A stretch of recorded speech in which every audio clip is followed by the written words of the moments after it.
1988 में मालदीव्स के प्रेसिडेंट मोहम्मद अयूम के संबंध भारत सरकार के साथ बहुत अच्छे थे। भारत में उस वक्त कांग्रेस की सरकार थी और राजीव गांधी प्रधानमंत्री थे। 3 नवंबर 1988 को मोहम्मद अयूम को हिंदुस्तान के दौरे पर आना था। एक अच्छे दोस्त की तरह भारत सरकार ने अपना प्लेन भी भेजा था उनको लेने के लिए।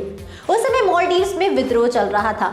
लोग तख्ता पलट चाहते थे और इसलिए विद्रोह के कई गुट बन चुके थे। दरअसल ये विद्रोह 2 बिजनेसमैन का बनाया हुआ था जो खुद सत्ता में आना चाहते थे। सत्ता में आने या बने रहने के लिए कई बार स्पेशल एजेंसीज का भी सहारा लिया जाता है। उनके लिए ऐसे ऑपरेशन चलाए जाते हैं जिससे कि देश का कंट्रोल अपने हाथ में ही रह सके।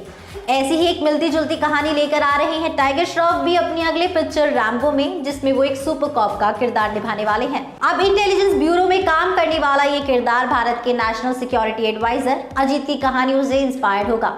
क्योंकि टाइगर श्रॉफ की पिक्चर है इसलिए इस किरदार को थोड़ा ओवर द टॉप भी दर्शाया जाने वाला है। वापस आते हैं दोस्तों कहानी पर। तो क्योंकि इन दोनों बिजनेसमैन की मालदीव्स की सेना पर कोई पकड़ नहीं थी, इसलिए उन्होंने श्रीलंका में बसी एक टेररिस्ट ऑर्गेनाइजेशन से 200 टेररिस्ट को बोट के जरिए मालदीव्स बुलाया था। 3 नवंबर के दिन अयूम अपने प्लेन में बैठ चुके थे, पर तभी भारत से संदेश आ गया था कि किसी बहुत जरूरी काम के चलते प्रधानमंत्री राजीव गांधी उस समय दिल्ली से बाहर जा रहे हैं, इसलिए अयूम अपना दौरा कैंसिल कर दे।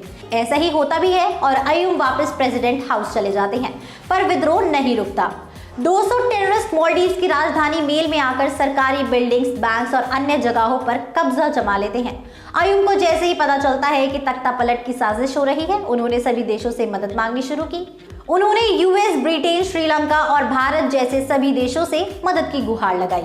अब दोस्तों बता दें कि टाइगर श्रॉफ की मूवीज अपने एक्शन सीक्वेंसेस के लिए बहुत मशहूर हैं और रैम्बो मूवी के लिए भी एक्शन कोरियोग्राफी के लिए एक स्पेशल टीम साथ लाई जा रही है, जिसकी मदद से टाइगर ज्यादा से ज्यादा एक्शन सीक्वेंसेस बिना वीएफएक्स के कर पाएंगे। इससे वो और भी ज्यादा रियल लगेंगे और दर्शकों को देखने में काफी ज्यादा मजा आएगा। अब इस पूरी सिचुएशन की तरह ही रैम्बो में भी पूरी मूवी के दौरान आनन फानन का माहौल रहेगा। दोस्तों आपको बता दें कि दर्शकों को एक ऐसे ही एक्शन थ्रिलर फिल्म का काफी लंबे समय से इंतजार था। बात करते हैं दोबारा से कहानी की। आनन फानन में भारत में भी मीटिंग बुलाई गई थी और भारत की एम्बेसी का हाल पूछा गया था। पता चला कि वहां के एयरपोर्ट भी विद्रोहियों के कब्जे में आ चुके हैं। आर्मी, एयरफोर्स, नेवी की मीटिंग बुलाई गई थी।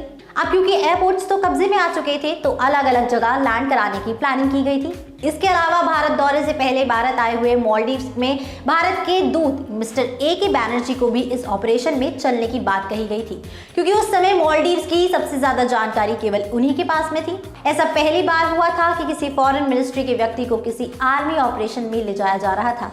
आगरा से भारतीय प्लेन उड़ा और इस ऑपरेशन को लीड कर रहे थे ब्रिगेडियर तुलसारा अपने पैरा कमांडोज के साथ लगातार मालदीव्स की तरफ आगे बढ़ रहे थे। जब भी भारतीय डिफेंस बल की आवश्यकता भारत को पड़ती है तब ये सेनाएं साथ खड़ी होती हैं। अब ऐसे ही ऑपरेशन की कहानी होने वाली है रैम्बो फिल्म में भी। टाइगर श्रॉफ और दिशा पटनी एक बार फिर से साथ में नजर आने वाले हैं। फिल्म एक ऐसे ऑपरेशन के बारे में होगी जिसको भारत के बाहर अंजाम दिया जाएगा। फिल्म फुल एक्शन पैक्ड और गानों से भरपूर होने वाली है। दोस्तों वापस से बात करते हैं अब कहानी की।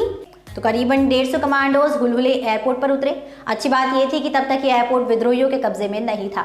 इसके बाद प्रेसिडेंट अयूम उनको बताया जाता है कि भारतीय सेना आ चुकी है। भारतीय सेना प्रेसिडेंट अयूम को वहां से निकालकर भारत लाने के लिए तैयार थी, पर उन्होंने मना कर दिया और उन्होंने कहा कि वो अपने नेशनल हेडक्वार्टर्स पर जाना चाहते हैं। वहां के गार्ड सिचुएशंस को हैंडल कर सकते हैं, पर वहां पहुंचने पर भी उन्हें केवल तबाही का ही मंजर देखने को मिला। जैसे ही भारतीय सेना के पहुंचने की बात टेररिस्ट तक पहुंची, वो जिस रास्ते से आए थे उसी रास्ते से वापस चले गए थे। कुछ विद्रोहियों को पकड़ लिया गया था तो कुछ भाग भी गए थे। 48 घंटे के अंदर अंदर मालदीव्स में भारतीय सेना के कारण फिर से शांति आ गई थी। दोस्तों अब ऐसे ही दमदार ऑपरेशन को निभाते हुए हम देखने वाले हैं टाइगर श्रॉफ को उनकी आने वाली फिल्म रैम्बो में। अब आप हमें कमेंट सेक्शन में जरूर बताइएगा कि आप इस फिल्म को देखने के लिए कितने ज्यादा एक्साइटेड हैं। इसी के साथ मैं अनुष्का त्यागी लेती हूँ आपसे इजाजत। हमारी आज की राइटर हैं अपूर्वा।